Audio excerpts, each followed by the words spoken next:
Hello students, तो हमारा question है solve the equation -4 plus -1 plus 2 plus x equal to 437। तो ये हमारे को सम ऑफ एपी दिया हुआ है, ये एपी का क्वेश्चन है। तो इसमें हमारे पास a दिया हुआ है और d हमें निकालना पड़ेगा। इन दोनों का डिफरेंस करके कोई भी दो टर्म्स का डिफरेंस करके आप निकाल सकते हो। और ये आपको सम दिया हुआ है, SN दिया हुआ है। तो हमें पूछा है कि हमें ये x की वैल्यू निकालनी है। यू कैन से कि हमें x निकालना है, तो हम कैसे निकालेंगे x। और दूसरी बात, हमारे पास SN दिया हुआ है लेकिन हमें नंबर ऑफ टर्म्स पता नहीं है। SN का फॉर्मूला क्या होता है? SN का फॉर्मूला होता है हमारा SN का फॉर्मूला हमारा होता है n/2 a प्लस l होता है। ठीक है, तो हमारे को देखो, अगर हमें ये सपोज हमें ये लगाना है तो इसके लिए भी हमें n चाहिए और साथ में हमारे को l चाहिए, लास्ट टर्म चाहिए। लेकिन हमारे पास ये लास्ट टर्म भी नहीं, लास्ट टर्म तो हमारे पास x की फॉर्म में गिवन है, हमारे को नहीं पता, और हमें n भी नहीं पता। तो इसलिए हमें पहले n निकालना पड़ेगा, ये n, तभी हम ये वाला फॉर्मूला अप्लाई कर पाएंगे। ठीक है, तो इसको अप्लाई, इस फॉर्मूले को अप्लाई करने के लिए हमें पहले n निकालना पड़ेगा। तो यहाँ पे n एट टर्म an जो है वो फॉर्मूला क्या होता है, a plus n-1 into D.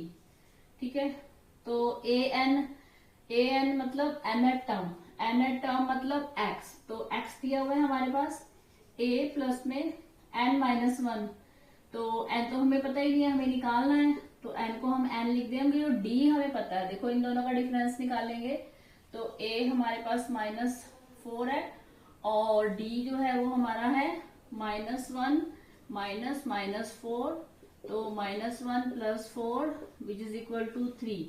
तो d हमारा आ गया 3 और a जो है हमारा वो -4 है, तो मैं यहाँ पे -4 ही पुट कर लेती हूँ और d जो है हमारा है 3। तो अब इसको सॉल्व करते हैं, तो आ गया हमारा x equal to -4 plus 3n -3। तो x equal to -7 plus 3n and ये निकाल लो यहाँ से, n की वैल्यू निकाल लेते हैं। n क्या आ गया हमारा, इसको इधर ले गए तो आ गया x प्लस 7 और डिवाइड बाय 3। ये हमारी आ गई, अपनी n की वैल्यू आ गई हमारी।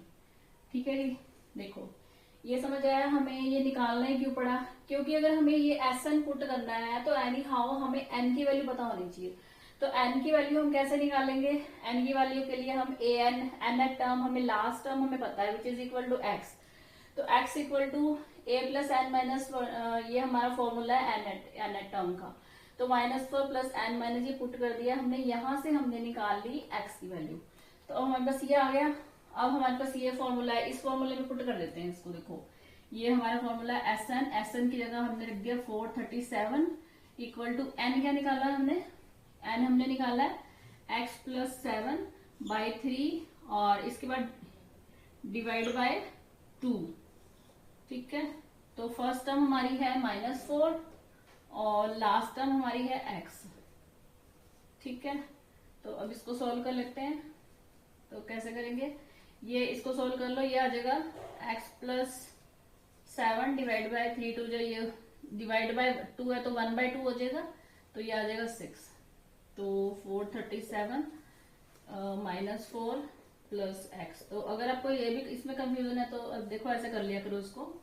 तो x प्लस 7 डिवाइड बाय, ये है हमारे पास डिवाइड बाय 2 है, तो x प्लस 7 बाय 3 इंटू 2 है तो 1/2 हो जाएगा, तो ये 6 आ गया, x प्लस 7 बाय 6। तो ये ऐसे निकाला है हमने। ठीक है, तो ये आ गया।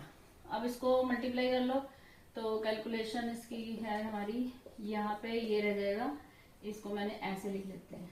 ठीक है, और इसको मल्टीप्लाई कर लेते हैं रेसिप्रोकल जैसे करते हैं, इसको इधर लेके, तो 6 4 जा 42, 6 3 जा 18, 18 और 4 18 और 22 और ये हमारा आ गया 26। अब इसको सॉल्व कर लेते हैं। ये हमारी इक्वेशन आ गई, यहाँ पे लिख लेती हूँ मैं, x plus 7 x minus 4 is equal to 2 6 22। अब हमारे सोल्व कर लेते हैं, इसको क्वाड्रेटिक निकाल लेते हैं इसकी। तो x square plus 7x minus 4x minus 28 equal to 2 6 22। Then x square plus 3x, तो 2 6 2 2 प्लस 28। तो ये हमने इसको इधर ले आए तो ये हमारा माइनस, या फिर उसको उधर ले, इसको इधर ले आओ ना, फिर ये क्या करेंगे, इसको इधर ले जाओगे तो हमारा आएगा x square plus 3x minus 0 5 2 6, ये आ गया हमारा। ठीक है, इसको भी मैं इधर ही ले आई क्योंकि क्वाड्रेटिक बनानी है, इसको सॉल्व करना है, तो उधर ले जाके कोई फायदा नहीं, वापस इधर उधर घुमाते रहेंगे। तो ये ले आए तो ये हमारा आ गया, ये हमारा आ गया, देखते हैं कैलकुलेशन 0 5 6 2। ठीक है, अब हमारे को फैक्टर्स ढूंढने हैं इसके 2 6 5 0 के, तो फैक्टर्स ढूंढ लेते हैं। 5 से कर लेते हैं, 5 5 जा 5 3 जा 0, और फिर इस पे जाएगा ये, फिर से 5 पे चला जाएगा, 5 1 जा 0 6, फिर 2 पे जाएगा 2 5 जा 3 जा, बस फिर 53 पे जाएगा 53 बन जा। तो हमारा बन गया ऐसे। देखो ऐसे अगर हमें पता ना चले कि फैक्टर्स कैसे निकालते हैं तो ऐसे निकाल सकते हैं, 5 5 जा 25, 25 2 जा 50, तो एक 50 और एक 53। अब देखो जब इन दोनों को सबट्रैक्ट करेंगे तो हमारे पास आएगा 3।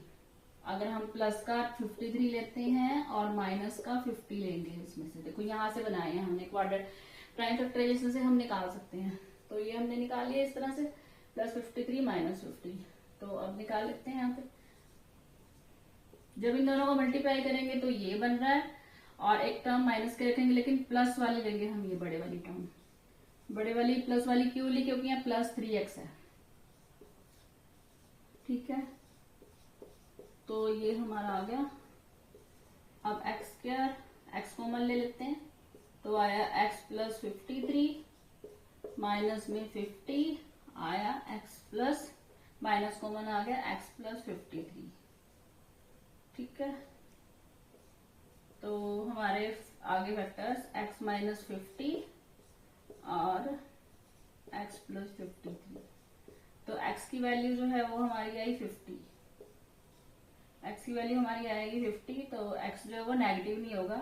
x अगर जब इसको 0 से कंपेयर करेंगे तो x की वैल्यू 50 आ जाएगी, और इस वाले x की वैल्यू आएगी माइनस 53। तो हमारा x जो है वो माइनस 53 पॉसिबल नहीं है, क्योंकि आप देख सकते हो यहाँ एपी में क्या हो रहा है, पॉजिटिव में जाती जा रही है टर्म्स, तो ये पॉसिबिलिटी ही नहीं है कि ये नेगेटिव में हो। तो ये हमारा आंसर जो है वो x इक्वल टू 50, तो ये हमारा आंसर आ गया। ठीक है, एक बार फिर से बता देती हूँ कि ये मैंने कैसे करा। सॉल्व द इक्वेशन, ये क्वेश्चन है हमारे पास, तो इसमें हमारे को क्या करना है, ये सम ऑफ एपी दिया हुआ है हमारे को, 437 दिया हुआ है सम ऑफ एपी। तो सम ऑफ एपी के लिए हमारे को n की वैल्यू पता होनी चाहिए। इसमें हमारे को n की वैल्यू नहीं पता, हमें सिर्फ एपी दे रखी है, हमें नंबर ऑफ टर्म्स नहीं पता, क्योंकि यहाँ पे डॉट डॉट डॉट लगा के छोड़ा हुआ। तो n/2 a प्लस एल, तो a हमें पता है -4 है, लास्ट टर्म भी हमें पता है l है, लेकिन हमें n का कोई आइडिया नहीं कि n क्या है। तो उसके लिए हमने क्या करना है, हमने ये वाला फॉर्मूला लगाना है जो हमारे को पहले से पता है, ये जो हमें an is equal to a plus n minus 1 into D. तो an क्या है हमारे पास, nth टर्म इज x, तो ये x पुट कर दिए यहाँ पे, a की वैल्यू है और ये सब लिख दिया यहाँ पे, d की वैल्यू 3 है, मैंने आपको ये d की वैल्यू निकालनी बताई है, इन दोनों का जो डिफरेंस होता है दैट इज d। तो कोई भी एपी की कोई भी टर्म उठा के आप डी निकाल सकते हो। तो ये हमने यहाँ वैल्यू पुट करी और इसको सॉल्व किया, तो x की वैल्यू ये आ गई। तो अब हमें इसको n की टर्म्स में ले लेते हैं, क्योंकि हमें इस क्वेश्चन में हमें n चाहिए, तो इसलिए हमने इसको n की टर्म्स में ले लिया। तो ये लिखा, इसके बाद ये जो हमारे क्वेश्चन का फ्लो है वो इस तरफ है। तो इसके बाद हमने क्या किया, इसमें पुट करी ये value 437 is equal to n, ये n की वैल्यू पुट कर दी बाय 2 -4 प्लस। अब यहाँ पे इसको सॉल्व किया, x प्लस 7 ये डिवाइड में है तो ये इंटू में, ये दोनों मल्टीप्लाई हो जाएंगे, क्योंकि देखो अगर यहाँ बच्चों को कंफ्यूजन होता है, कई बार बच्चे क्या कर देते हैं 2/3 ले देते हैं, 2/3 नहीं होगा, ये x प्लस 7/3 डिवाइड बाई 2 है, क्योंकि डिवाइड बाई 2 है तो इंटू में इसको मल्टीप्लाई करके सोल्व कर लिया करो आप, इंटू 1/2, तो ये इससे x प्लस 7/6 होगा। तो ये आ गया। अब इसको -7 प्लस 4 को मैंने x माइनस 4 लिख दिया और इसको क्रॉस कर दिया, ये आ गया। अब इसके बाद हमारा इसको इक्वेशन को मैंने फैक्टराइज कर लिया, x प्लस 7 x माइनस 4, तो इसके फैक्टर्स बना लिए। अब यहाँ से ये आया -2650। अब अगर आपको कंफ्यूजन हो रहा हो, 2650 ऐसा नंबर तो है नहीं जिससे हम फैमिली जो रोज आता हो आपके फैक्टराइजेशन के सामने, तो इसका एक तरीका होता है कि आप इसके प्राइम फैक्टर्स बना लो, प्राइम फैक्टर्स में फिर पेयरिंग करके देख लो कि कैसे बन सकता है, क्या होगा। तो मैंने यहाँ पेयरिंग किया तो 5 5 25, 25 50, तो 50 और 53 combination is the best combination, क्योंकि इसमें हमारे को जब हम इसको सब्ट्रैक्ट कर रहे हैं तो हमारे पास 3 आ रहा है, और जब हम मल्टीप्लाई कर रहे हैं तो 2650 आ रहा है। तो यहाँ से इसको फैक्टराइज किया तो हमारे दो आंसर आए, एक 50 आया, एक -50 आया। तो -50 कांट भी द आंसर, क्योंकि हमारी जो टर्म्स है वो पॉजिटिव में जा रही है। तो इसका मतलब x is equal to 50 is the correct answer. तो होपफुली आपको ये क्वेश्चन समझ आ गया होगा बच्चों। Thank you.